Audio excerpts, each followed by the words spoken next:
এই বিয়াদবের বাচ্চা, আম্মু মানে কিসের আম্মু? এই আমি তোর মা না, তুই হয়তো ভুলে যাচ্ছিস তুই আমার সতীনের ছেলে, আমার ছেলে না। আর টাকা দিব মানে? এই তোকে আমি কিসের টাকা দিব? তোর বাবাকে আমাকে টাকার গাছ লাগিয়ে দিয়েছে যে তোকে আমি সবসময় টাকা দিব শুধু? তোকে যে আমি 3 বেলা খাওয়াচ্ছি সেটাই তো অনেক। আর শোন, একটা কথা কান খুলে শুনে রাখ, আমার বয়ফ্রেন্ড যে আমার বাসায় আসে সেটা যেন তোর বাবা কোনোভাবেই জানতে না পারে। যদি তোর বাবা একটু টের পায় না তাহলে তোকে আমি জানে মেরে ফেলবো। কথাটা মাথায় ঢুকিয়ে নিস। যা বাসার সব কাজ করে নিবি। বাসার সব কাজ করেছিস? রান্না বান্না করেছিস তুই? কি হলো, কথা বলিস না কেন? তোকে তো আসলে আমি পুষে পুষে না আমার ক্ষতি করতেছি। এই আমার হাজবেন্ড কল দিয়েছে। এই তোর বাবা কল করেছে, কোনো সাউন্ড করবি না। যদি কোনো সাউন্ড করিস না তোকে আমি মেরে ফেলবো। আমি কল রিসিভ করতেছি, একদম চুপ থাকবি। হ্যাঁ জান বলো। কি করতেছো? আমি এই তো তোমার আদরের ছেলেকে না খাওয়াচ্ছি। ও, আমার আদরের ছেলেটাকে তুমি খাওয়াচ্ছ? হ্যাঁ আমি তো ওরে খাবার দিচ্ছি।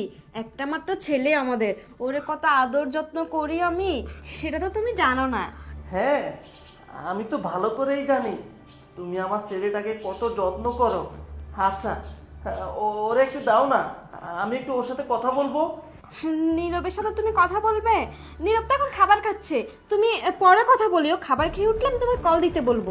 আরে দাও না, ওকে আমার খুব খুব মনে পড়তেছে। ওকে একটু ফোনটা দাও, আমি একটু কথা বলি। আচ্ছা দাঁড়াও। এই তোর বাবা তোর সাথে কথা বলতে চাই, তোর বাবাকে কিন্তু কিচ্ছু বলবি না, খবরদার। নে কথা বল। হ্যালো বাবা। হ্যাঁ হ্যালো, হ্যালো বাবা, তুমি কেমন আছো? বাবা আমি ভালো আছি, তুমি কেমন আছো? এই তো বাবা, আমিও খুব ভালো আছি। আচ্ছা, এই হ্যালো হ্যালো। আরে তোমার ছেলে তো খাবার খাচ্ছে, তোমাকে বললাম না, তার জন্য কথা বলতে সমস্যা হচ্ছে। আমি তোমাকে পরে কল করব। হ্যাঁ ও খাবার খেয়ে উঠলে কল দিব। ও, ওর খাবারের ডিস্টার্ব হচ্ছে তাই না? আচ্ছা ঠিক আছে, তুমি ফোন রাখো। আচ্ছা ঠিক আছে। কি খুব চেয়েছিলি না বাবার সাথে কথা বলবি? হ্যাঁ কি নেকা কান্না, মনে করেছিস কি আমি তোর বাবার সাথে তোকে কথা বলতে দিব? কখনোই দিব না। শোন, তোকে যে আমি এরকম অত্যাচার করি না, ঠিকমতো খাবার দিই না, সেই সব যেন তোর বাবার কানে না যায়। আর একটা কথা শোন, আমি তোকে আগে একবার বলেছি আমার বয়ফ্রেন্ড যে আমার বাসায় আসে সেটা যেন তোর বাবা জানতে না পারে। এই যা এক্ষুনি রান্না বান্না শেষ করে ঘরটা মুছবি। কি হলো, যা।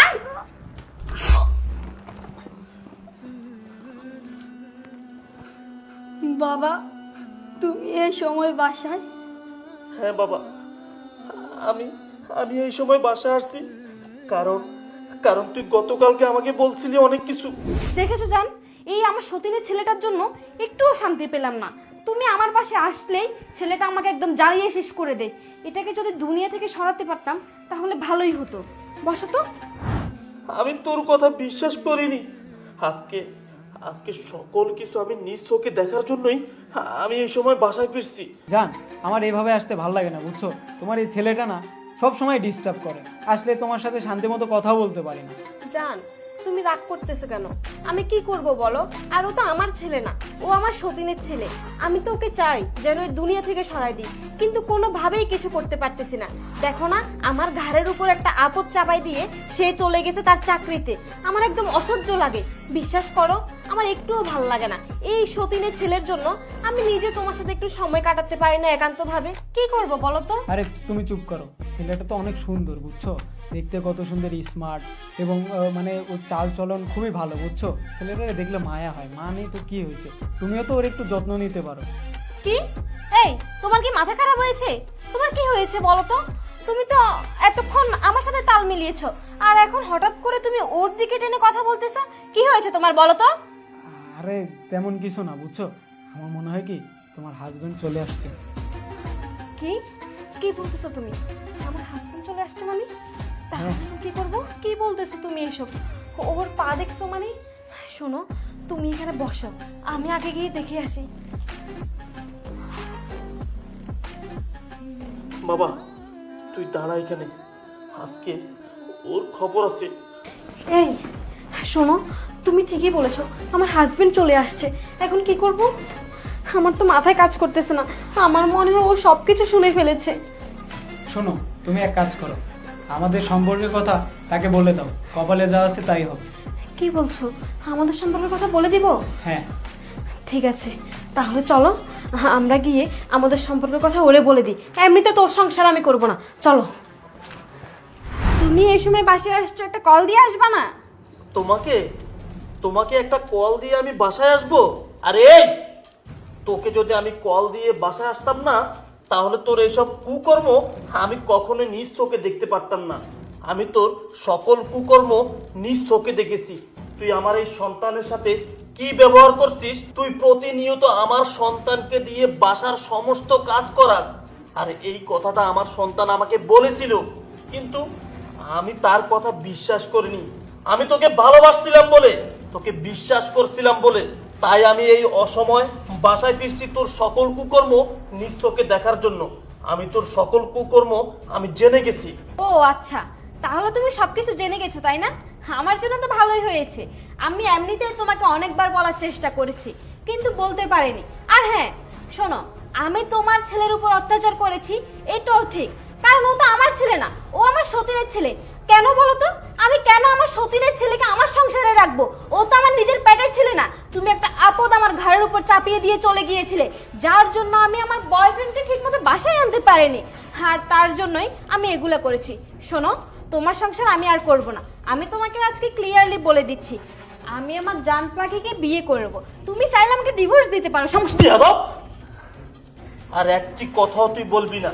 আমি তোকে বিয়ে করছিলাম আমার এই মাহারা ছেলেটা ভালো থাকবে বলে, কিন্তু তুই আমার ছেলেকে ভালো থাকতে দিস নাই। তুই আমার ছেলেকে ভালো থাকতে দিস নাই। তুই আমার ছেলেকে দিয়ে প্রতিদিন বাসার সমস্ত কাজ করাস। আমার আমার আড়ালে তুই অন্য পুরুষ নিয়ে তুই বাসায় ঢুকে নোংরামি করিস। আরে এই, তোর একটাবার মায়া হলো না? একটাবার দয়া হলো না? এরকম একটি বাচ্চা ছেলেকে দিয়ে তুই এই সমস্ত কাজ করাস, কিভাবে তোর মায়া হবে? ও তো তোর ছেলে না। ওরে তো তুই পেটে ধরিস নি। তুই যদি ওরে 10 মাস 10 দিন পেটে ধরতি না, তাহলে তুই কখনোই ওর সাথে এরকমটা করতে পারতি না। তোর মতো বেঈমানকে আমি বিয়ে করে ভুল করেছি, আমি পাপ করেছি। কারণ তুই একটা নষ্টা মেয়ে, এরকম নষ্টা মেয়েকে বিয়ে করে আমি সত্যিই পাপ করেছি। তুই এক্ষুনি আমার এই বাসা থেকে চলে যা। কারণ যেই মেয়ে স্বামী থাকার সত্ত্বেও অন্য পুরুষ নিয়ে বাসায় রঙ্গলীলা করে, সেই মেয়ে আমার বাসায় থাকতে পারে না। যা, চলে যা এক্ষুনি আমার বাসা থেকে। কি হলো, এখনো এখানে দাঁড়িয়ে আছিস কেন? বের হও আমার বাসা থেকে। হ্যাঁ চলে যাচ্ছি, এই চলো।